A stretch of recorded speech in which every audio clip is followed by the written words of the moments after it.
নমস্কার বন্ধুরা, আপনারা সবাই কেমন আছেন? আশা করি ভালো আছেন। আমিও ভালো আছি। চলে এলাম নতুন একটা ব্লগ নিয়ে। ব্লগে আপনাদেরকে স্বাগত জানাই। আজ সোমবার আর আজ 13 তারিখ। আর আজকে আমাদের এখানে ইলেকশন ছিল, সেই জন্য ভোট দিতে গেছিলাম শ্বশুর বাড়ি। আর আপনাদেরকে বলি যে আমার ছেলেও চলে এসছে, ছেলেও ভোট দিয়েছে। তো আমিও বাড়ি চলে এলাম। আর দেখি ছেলের জন্য কি খাবার বানায় রাতে ডিনার। আজ ভাবছি চিকেন বানাবো। চিকেন আনার পর ছেলে আমাকে বলছে, মা আমি চিকেন ভালো বানাতে পারি। আমি বললাম চল বানা, দেখি কেমন বানাচ্ছিস। হাতটা কাটাস না।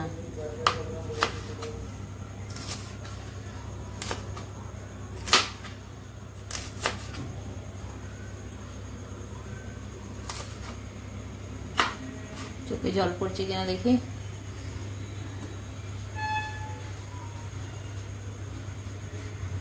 চোখ থেকে তো ভালোই হচ্ছে, জল পড়েছে। চশমা পরে নে।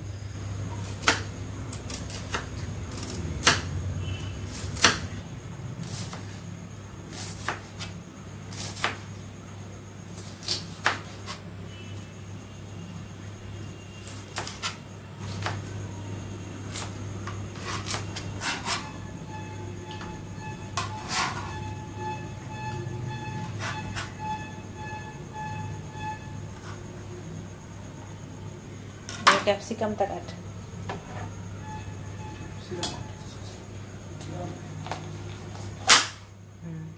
সাদাটা দিস না।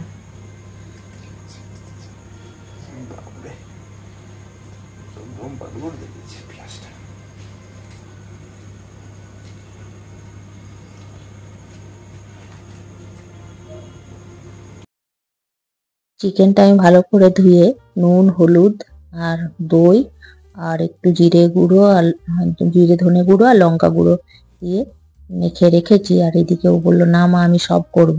তো সেই জন্য পেঁয়াজ কাটছে, দেখছি চোখে জল বেরোচ্ছে। সেই জন্য বললাম পেঁয়াজ কাটতে হবে না, তুই ক্যাপসিকামটা কেটে বাকি পেঁয়াজগুলো আমি কাটবো। নিয়ে বলছে না আমি সবগুলোই কাটবো। দেখুন এই দেখুন, তাহলে কাট। চোখ দিয়ে জল বেরোচ্ছে তো আমার খারাপ লাগছে। সেই জন্য বললাম যে তুই পেঁয়াজটা কাটতে হবে না, একটা কেটেছিস ঠিক আছে। ও বললো না আমি সব কাটবো।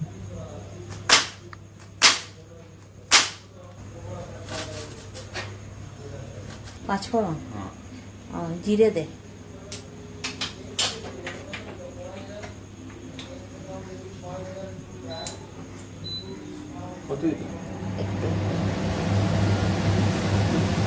না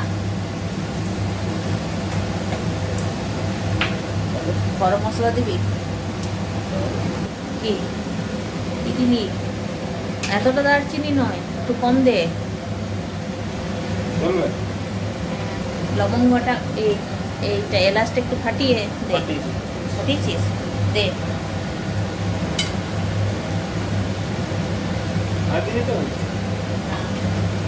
আর কিছু দিতে হবে না, ঠিক আছে অনেক হয়েছে। এর পেঁয়াজটা দিয়ে আসতে হবে। তুই বলি আমি করি জানি।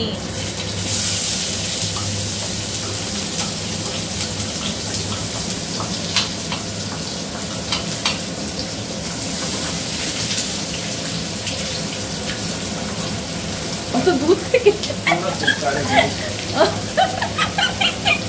এত দূর থেকে বাবারি, মানে বোঝা গেল। আমি তো ওই জন্য ইয়েটা নিলাম। তুই তো কোনোদিন করিস নি মনে হয়।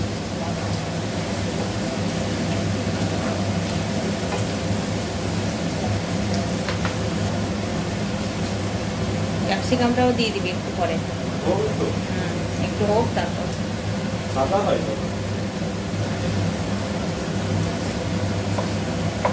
সাদা হয় না, ব্রাউন ব্রাউন হবে।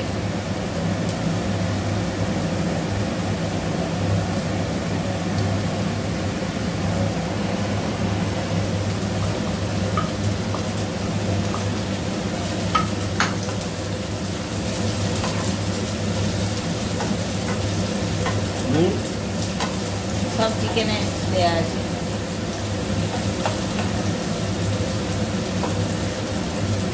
আমি তেলটা গরম হতে দিয়ে দিয়েছিলাম, ও যখন কাটাকুটিগুলো করছিল। আর ও আমার কাছে চাইছে 5 ফোড়ন। মা 5 ফোড়ন দেয় না, 5টা কি একটা দেয়। তাই বললাম 5 ফোড়ন, বলছে হ্যাঁ। না না 5 ফোড়ন দিস না, জিরেতে, জিরে একটু গরম মশলা দিল। চলুন দেখি কেমন ছেলের হাতে চিকেন কষা হয়। আমার ছেলে যখন ছোট ছিল তখন তো এই মোবাইলে স্মার্টফোন ছিল না, তখন মোবাইলে কোনো কিছু রান্না বান্না দেখা যেত না। তখন ওই টিভির মধ্যে যে রান্নার শোগুলো দিত, বড় বড় শেফরা রান্না করতো, তা আমিও দেখতাম। তখন আমার ছেলে ছোট ছিল, তখন দেখতো আমার সাথে।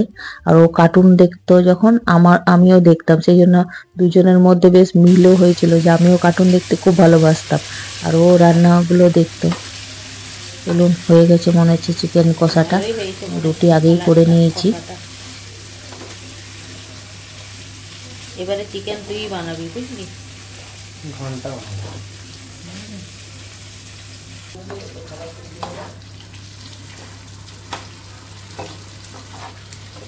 রেডি?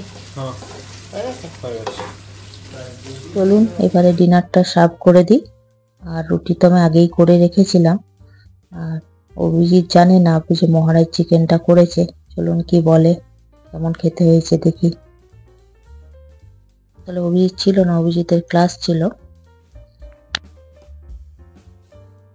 আসলে পাখাটা চলছে বলে আওয়াজটা ঠিক আসছে না।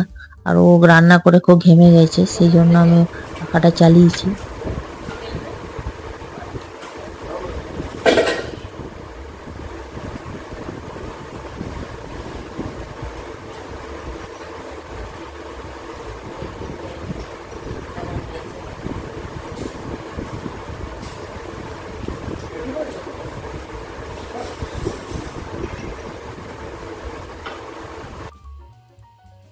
চিকেনটা কিন্তু খুব সুন্দর বানিয়েছে। আর অভিজিৎ তো বিশ্বাসই করতে পারছে না। চলুন ভিডিওটা এখানে শেষ করছি। ভালো থাকবেন আপনারা, সুস্থ থাকবেন, আনন্দ থাকবেন। দেখা হবে পরের এক ব্লগে। আমার যদি এই ব্লগটা ভালো লাগে তো অবশ্যই কমেন্ট করে জানাবেন। আর ভালো লাগলে একটা লাইক করে দেবেন।